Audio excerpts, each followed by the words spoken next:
Hello everybody and welcome back to the second shelf and to another Books Weekly, because it's Sunday, so it's time for my weekly video in which I discuss the books that I've either finished from a previous week or read last week or started last week.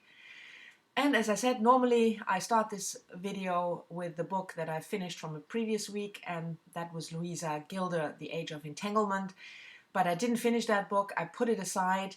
Not because I didn't like it. I'm about, 50, 60 pages in. I really liked it. It's about quantum physics and how, electrons are entangled even though they are light years away from each other.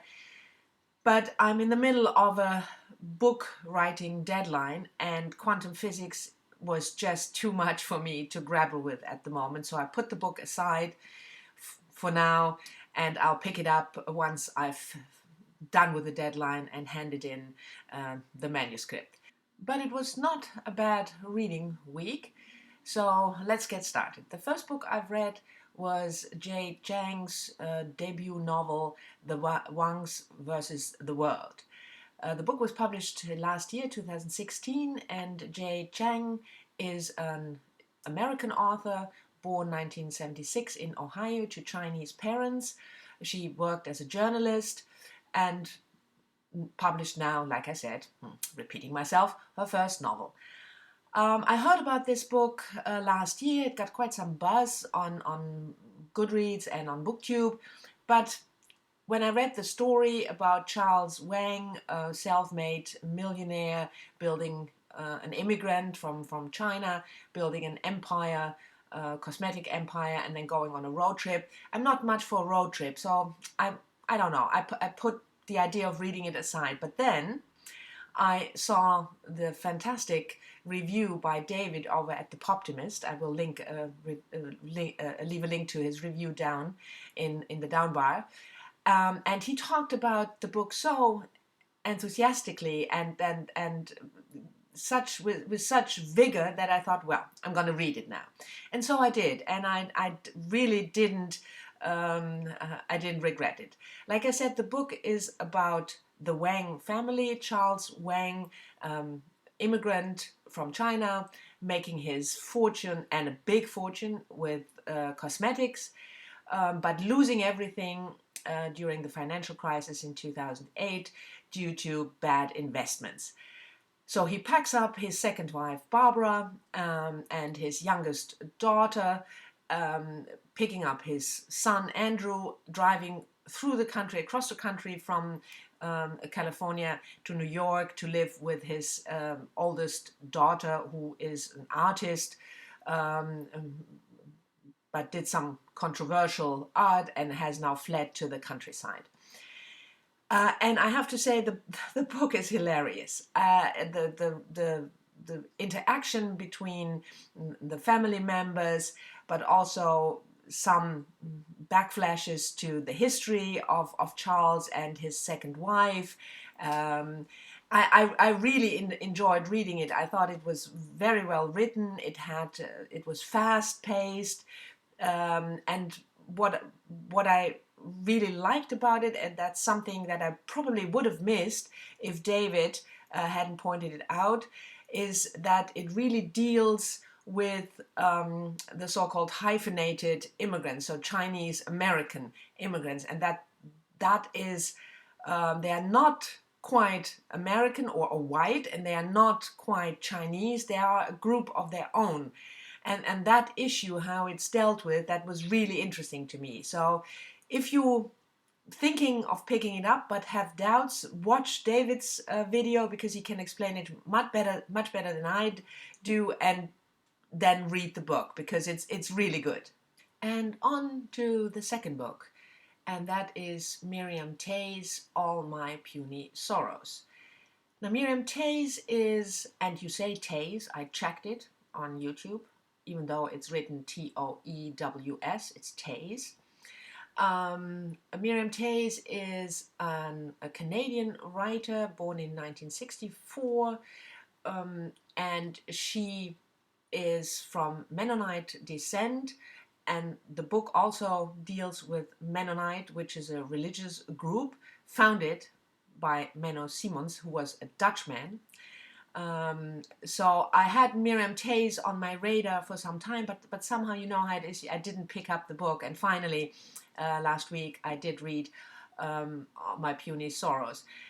It's a difficult book. I want to say that up front because it deals with two sisters, Elf and Yoli. Elf is a very successful concert pianist, and her sister, younger sister Yoli, is more of a, not quite having made it, a writer, two children from two different men.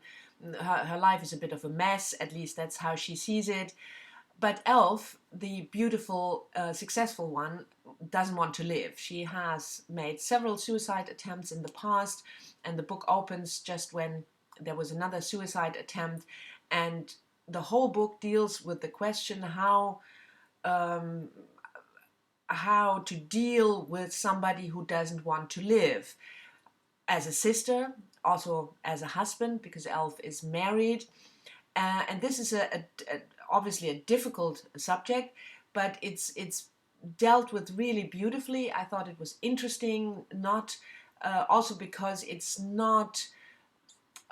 It's written from the perspective of the family member, the sister, who obviously doesn't want her sister to die, even though she acknowledges that her sister has this wish that she doesn't want to live anymore. And it's not accusing, it's not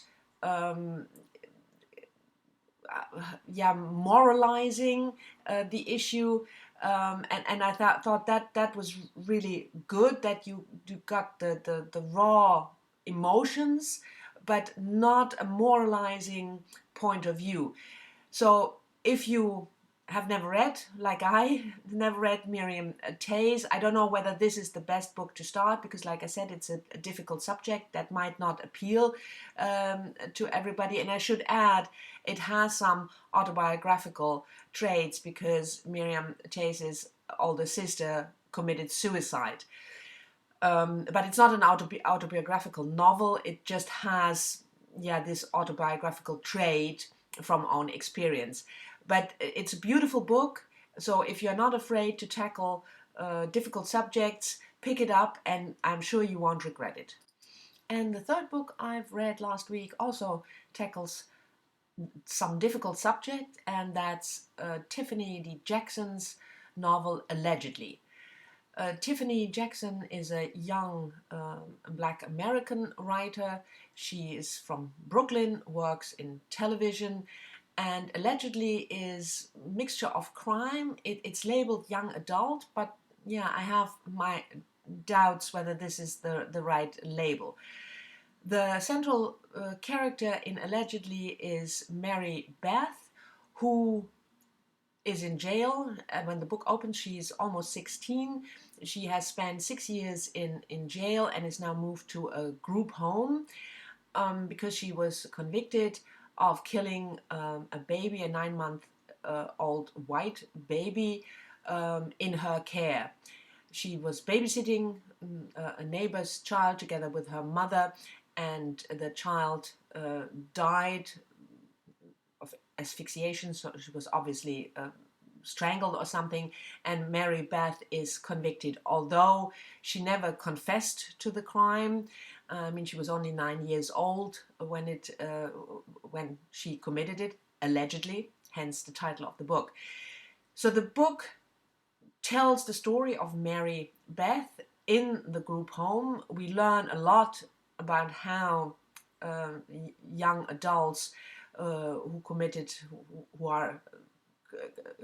a crime live. It's quite harrowing, and I read that Tiffany Jackson did quite some research. She spoke to young girls living in group homes or having been sent to jail, and the story takes off from the moment that, for certain reasons that I don't want to spoil, Mary Beth decides to have the case reopened, and because she didn't do it, that's what she says.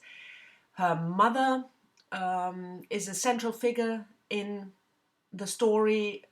There's tales of an abusive childhood with the stepfathers.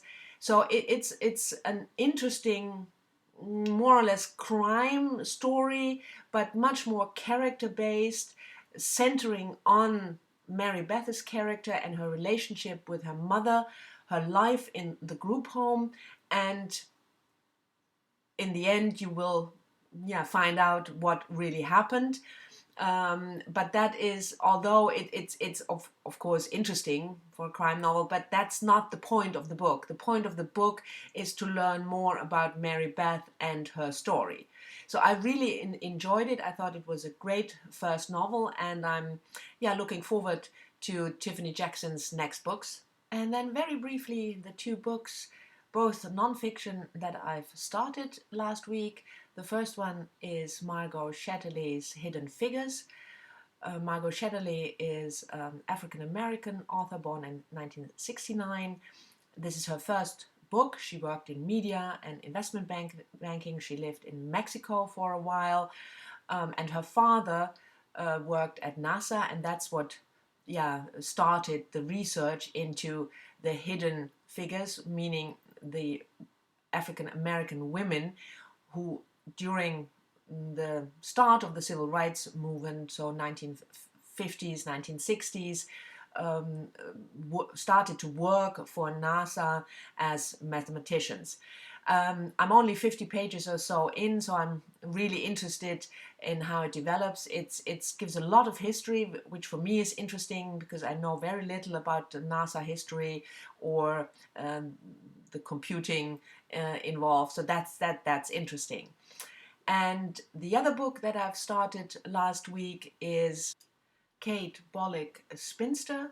It was published in 2015. Kate Bolick is a young American writer. She works for The Atlantic and does also freelance journalistic writing.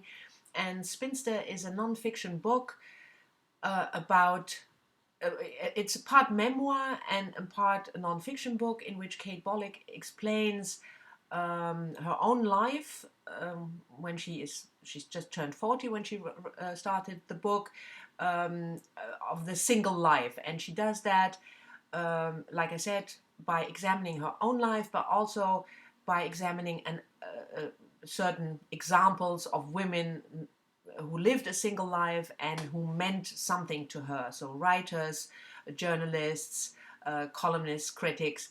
I'm only a couple of pages in, so I don't know yet how everything will develop, but I think the subject interested me, so I'm looking forward to reading this next week after I finish my own book. Gulp. So this was it for my Books Weekly. I hope you've enjoyed it. Thank you very much for watching. As always, leave comments if you want to, if you read any of the books, or if you want to leave any other comments. I always enjoy talking to you in the comment section, and I'll see you all next time. Bye bye.